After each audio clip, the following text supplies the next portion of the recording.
கும்மாலம்மன் கோயில் தெருவில் ஒரு சமுதாய நலக்கூடம் அமைக்கப்பட்டிருக்கு. அண்ணா நகர் பூங்காவுடைய டாக்டர் விஸ்வேஸ்வரய்யா டவர் இங்கே புனரமைக்கப்பட்டு திறந்து வைக்கப்பட்டிருக்கு. பக்கத்திலே ஒரு முழு நேர கிளை நூலகம் திறக்கப்பட்டிருக்கு.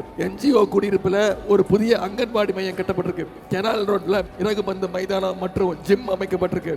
மாநகராட்சி பார்க்கிங் வசதி ஏற்படுத்தப்பட்டிருக்கு. எம்ஜிஆர் குடியிருப்புல மெட்ரோ வாட்டர் நேரடி குழாய் மூலம் இன்னைக்கு விநியோகம் செய்யப்படுது. 107வது வட்டத்தில் இன்னைக்கு புதிய கவர்மெண்ட் ஹாஸ்பிட்டல் திறந்திருக்கோம். MS குடியிருப்புல புதிய தரைப்பாலம், UPSC பயிற்சி மையம் கட்டுவதற்கு நடவடிக்கை. செனாய் நகர்ல 6 ஏக்கர் நிலத்துல கிரிக்கெட் மைதானம் அமைக்கின்ற பணி. இப்படி அனைத்து பணிகளையும் செஞ்சு முடிச்சுட்டு அந்த உரிமையோடு உங்ககிட்ட மீண்டும் உதயசூரியன் சின்னத்திற்கு வாய்ப்பளிங்க. சகோதரி சிற்றரச அதிகமான வாக்கு வித்தியாசத்துல ஜெயிக்க வச்சு சட்டமன்றத்துக்கு அனுப்பன்னு உரிமையோடு கேட்க வந்திருக்கிறேன். கையை காட்டி சொல்லுங்க.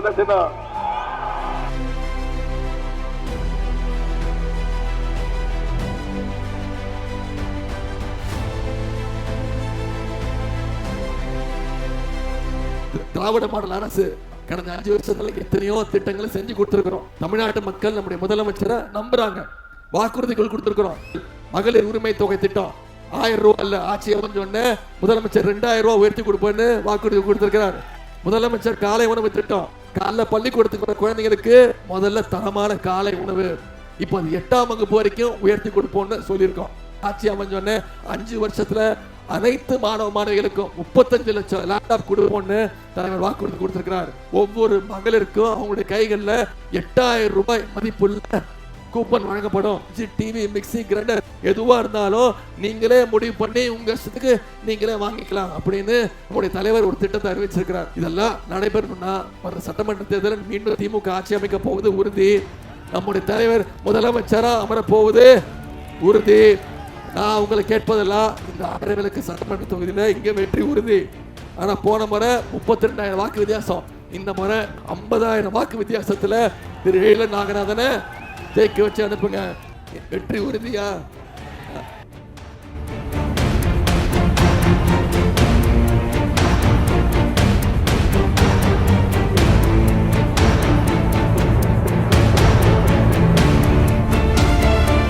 உஸ்மான் சாலை மற்றும் CIT நகர் சாலை இணைக்கின்ற வகையில மேம்பாலம் கட்டப்பட்டு இன்னைக்கு போக்குவரத்து நெரிசலை குறைச்சிருக்கிறோம்னா யார் கொண்டு வந்து திட்டம்?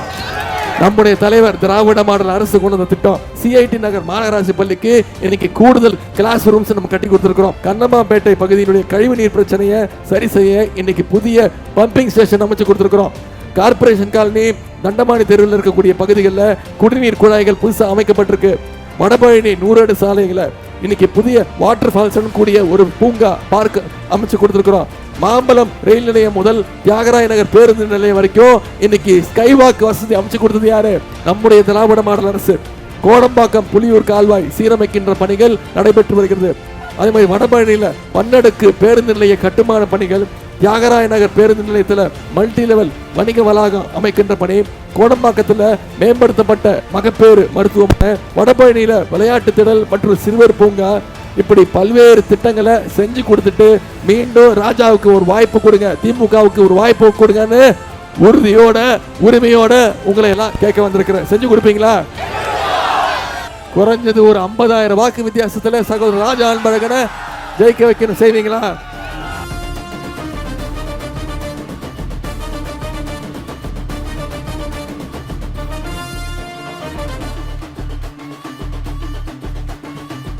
இந்த பகுதியில் தொடர்ந்து மக்களுக்காக பணியாற்றக்கூடியவர் தான் சகோதரர் பிரபாகர் ராஜா.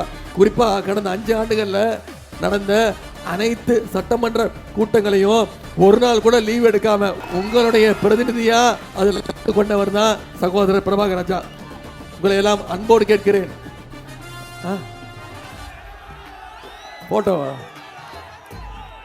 போட்டோ காட்டியே ஆகணுமா? நான் என்ன சொன்னேன்னா, திரு எடப்பாடி பழனிசாமி அவர்களே, நீங்க ரொம்ப பெரிய அடிமையா இருக்கீங்க, பிஜேபியோட அடிமையா இருக்கீங்க, நீங்க ரொம்ப பெரிய முரட்டு அடிமையா இருக்கீங்க. மோடி என்ன சொன்னாலும் கேட்குறீங்க, தமிழ்நாட்டுக்கு குரல் கொடுங்க. இப்படி கல்வி நிதி கொடுக்க மாட்டேங்கிறாங்க, வாயை திறக்க மாட்டேங்கிறீங்க, மும்மொழி கொள்கையை மீண்டும் தமிழ்நாட்டுக்குள்ள திணிக்க பார்க்குறாங்க, அதுக்கும் எதிர்த்து குரல் கொடுக்க மாட்டேங்கிறீங்க. திருட்டுத்தனமா 4 கார் மாறி போய் மோடியவே பார்த்துட்டு வரீங்க. பார்த்துட்டு வெளில வரும்போது மூஞ்ச மூடிக்கிட்டு திருட்டுத்தனமா ஓடி ஓடி வந்துட்டு இருக்கீங்க. இப்படி பண்ணாதீங்க, தமிழ்நாட்டு உரிமைகளுக்கு குரல் கொடுங்க. இப்படிதான் நான் சொன்னேன். இது ஏதாவது தவறு இருக்கா? இது சொன்னோடனே அவரால் தாங்கிக்க முடியல. என்ன சொன்னார் தெரியுமா? உதயநிதிக்கு எந்த அனுபவம் கிடையாது. கரெக்டு, எனக்கு அவருக்கு இருக்கக்கூடிய அனுபவம்லாம் எனக்கு கிடையாது, எந்த அனுபவம் கிடையாது. இந்த அனுபவம் எனக்கு கிடையாது. யார் காலையும் பிடிச்சி சீட்டு வாங்குற பதவி வாங்குற அனுபவம் எனக்கு கிடையாது. யாருக்கும் குறிப்பா சங்கிகளுக்கு பயப்படுற அனுபவம் எனக்கு கிடையாது.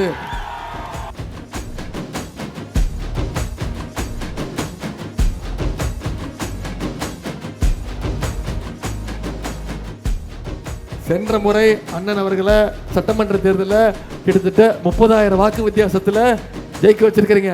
இந்த முறை உங்ககிட்ட வேண்டி கேட்டுக்கொள்வதெல்லாம் குறைந்தது 75,000 வாக்கு வித்தியாசத்தில் அண்ணன் மா சுப்பிரமணியம் அவர்களை ஜெயிக்க வச்சு கொடுக்கணும். செய்வீங்களா? நேற்று எதிர்கட்சி தலைவர் திரு எடப்பாடி பழனிசாமி அவர்கள் நம்முடைய தலைவரை பற்றி எவ்வளவு தரக்குறைவாக பேசிட்டாரு அப்படின்னு நீங்கள் பார்த்துருப்பீங்க. தலைவரை பற்றி அவர் இப்படி பேசுனது இன்னைக்கு தமிழ்நாடு முழுக்க மக்கள் கொந்தளிச்சிட்டாங்க. இன்னைக்கு காலையில் என்ன தெரியுமா சொல்லிட்டாரு? நான் அப்படி சொல்லலை, கொரோனா அப்போ நம்ம தலைவர் காணா போயிட்டாரு, எங்கே போனாருன்னு தெரியல அப்படின்னு மாற்றிட்டாரு. நான் சொல்கிறேன், கொரோனா வர்றதுக்கு முன்னாடியே 2020ஆம் ஆண்டு அப்போ நம்முடைய தலைவர் எதிர்கட்சி தலைவர் முதலமைச்சர் எடப்பாடி பழனிசாமி அவர்கள் அதற்கான முன்னெச்சரிக்கை நடவடிக்கை எடுக்கணும்னு சட்டமன்றத்தில் முதல்ல குரல் கொடுத்தவர் நம்முடைய தலைவர் முதலமைச்சர் திரு எடப்பாடி பழனிசாமி. என்ன தெரியுமா சொன்னாரு? நான் கொரோனாவை தமிழ்நாட்டு பார்டருக்கு உள்ள நான் விடமாட்டேன், நீங்க எல்லாம் தைரியமா இருங்கன்னு சட்டமன்றத்தில் சொன்னாரு. இல்லை சொல்ல போனா கொரோனாவில் கூட கொள்ளையடிச்ச ஆட்சி அன்னைக்கு இருக்கக்கூடிய அதிமுகவுடைய ஆட்சி. உடனே நம்முடைய ஆட்சி அமைஞ்சது. நாம் ஆட்சிக்கு வரும்போது கொரோனா 2வது அலை வேகம் எடுத்துச்சு. அப்ப நம்முடைய தலைவர் அவர்கள் தமிழ்நாட்டு முழுக்க மக்களுக்கு உரிய சிகிச்சை பெறுவதற்கான அனைத்து ஏற்பாடுகளையும் செஞ்சாரு. ஆக்சிஜன் சிலிண்டர் வாங்கி கொடுத்தோம். கொரோனா தடுப்பூசி போடுறத ஒரு இயக்கமாகவே மாற்றி காட்டணும். நம்முடைய தலைவர் அவர்கள் கொரோனா நிவாரண நிதியா 4,000 ரூபாய் ஒவ்வொரு ரேஷன் அட்டைக்கு கொடுத்தோம். இன்னும் சொல்ல போனா தன்னுடைய உயிரையே பணைய வச்சு கொரோனா வார்டுக்குள்ள கோயம்புத்தூர்ல ஒரு ஆஸ்பத்திரிக்குள்ள போய் அங்க இருக்கக்கூடிய பேஷண்ட்ஸுக்கெல்லாம் நம்பிக்கை ஊட்டினவர் நம்முடைய கழக தலைவர் அவர்கள். மிஸ்ஸாவை பார்த்த தலைவர் அவர்களுக்கு இந்த கொரோனாலாம் ஒண்ணும் கிடையாது.